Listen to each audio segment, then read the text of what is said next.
Olá! Em um vídeo anterior, eu mostrei como alterar o estilo ou simbologia no QGIS para representar um mapa qualitativo.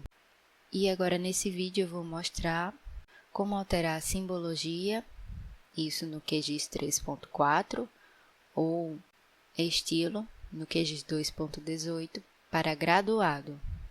A simbologia graduada é utilizada quando você quer representar mapas quantitativos, ou seja, mapas que indicam ou dão a ideia de proporcionalidade dos fenômenos, que conseguem expressar a intensidade também de um mesmo fenômeno em diferentes lugares, em diferentes áreas, pontos ou linhas. Para você alterar o estilo, o primeiro passo é você possuir uma base cartográfica de limites municipais, estaduais, de bairros. Isso vai depender do que você quer representar, com a tabela de atributos que contenha pelo menos uma coluna numérica. Eu estou trabalhando nesse exemplo com um shapefile de densidade demográfica de todos os municípios brasileiros. E se eu abrir a tabela de atributos, você vai ver que nós temos essa coluna aqui de densidade demográfica, que é uma coluna numérica, real e numérica. Se você não tiver isso, você deve criar uma nova coluna, repetindo os valores, só que transformando para numérica para poder dar certo. Então vamos lá. Você deve clicar com o botão direito nessa sua camada com valores numéricos e em propriedades. E aqui nessa opção de símbolos simples, você vai alterar para graduado. E aí nós temos duas maneiras de representar. Por cores, você vai preencher a área com uma única cor, ou também podemos trabalhar com símbolos proporcionais, que vai ser um outro vídeo. Neste exemplo, nós vamos trabalhar com o método de cor, color. Nesta coluna, você deve escolher a coluna numérica com os valores. Observe que, apesar de lá na tabela de atributos existirem outras colunas, ele só vai me possibilitar clicar nessas que são numéricas, ele só vai apresentar as numéricas. Escolha a coluna numérica. Aqui em símbolo você consegue alterar, por exemplo, se quiser colocar achurado, em cruz, outro tipo de alteração. Se quiser também retirar a borda, você vai fazer aqui, mas eu não vou mexer nisso. E depois você classifica.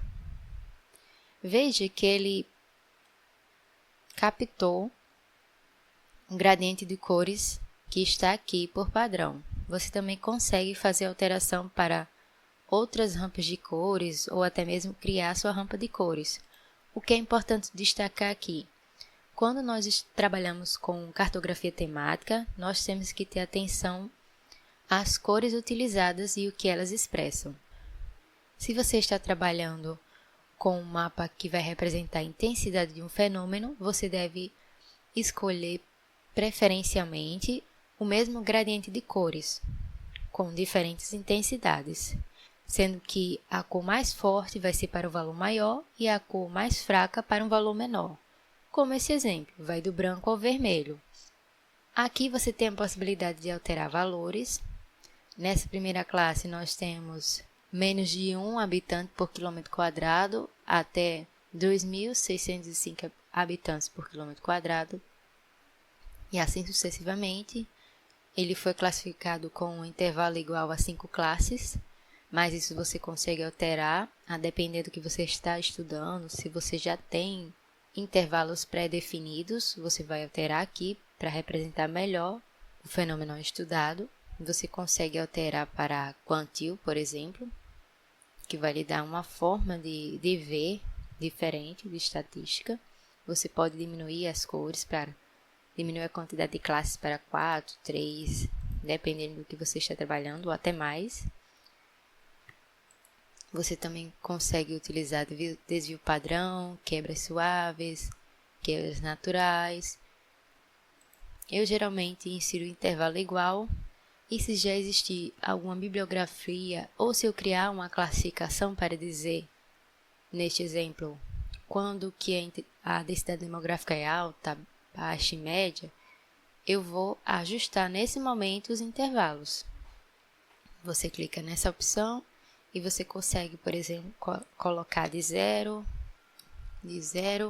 a 265, se quiser arredondar ou alterar o valor correspondente. E depois você clica em OK. Dessa forma que eu inseri, colocando esse intervalo muito grande para a primeira classe, ele não conseguiu me mostrar uma variedade de cores em todo o mapa.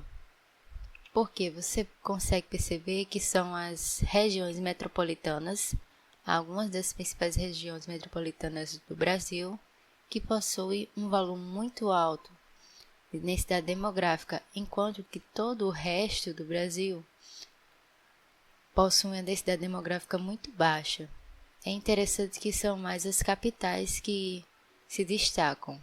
Mas se você quiser um mapa com cores melhor distribuídas, você vai ter que alterar esses valores. Nesse segundo exemplo aqui, que eu já tinha feito, eu fiz um intervalo menor. Eu coloquei de 0 a 9,3, assim sucessivamente, e só a última classe que ficou com um valor mais elevado. Veja a diferença dessa primeira classificação, que eu fiz apenas a separação em intervalos iguais, e essa segunda classificação. Veja que está bem melhor distribuído. E isso vai gerar diferentes interpretações no seu mapa. Você precisa saber qual é a melhor forma de representar o seu fenômeno de maneira mais fiel possível. E isso você vai escolher analisando os seus dados. Mas, basicamente, é essa forma de fazer a alteração de um mapa quantitativo. Após isso, você deve fazer rotulações se necessário, inserir outros dados e elaborar o layout do seu mapa. Não esquece de clicar no gostei e se inscrever no canal.